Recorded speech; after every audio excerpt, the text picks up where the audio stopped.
মাঠে প্রান্তরে বিচরণ করেছি জীবনের মায়া উপেক্ষা করে, খেয়ে না খেয়ে, দেশের জন্য, জনগণের জন্য, দলের জন্য।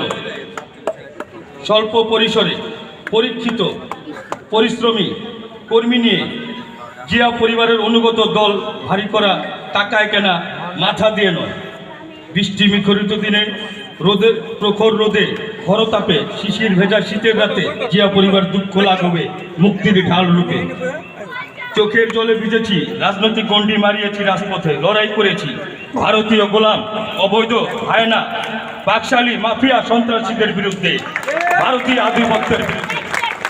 দেশ থেকে সন্ত্রাস, চাঁদাবাজ, দুর্নীতি মুক্ত স্বাধীন রাষ্ট্র গঠনের স্বপ্ন নিয়ে সত্য ন্যায় প্রতিষ্ঠার লক্ষ্যে।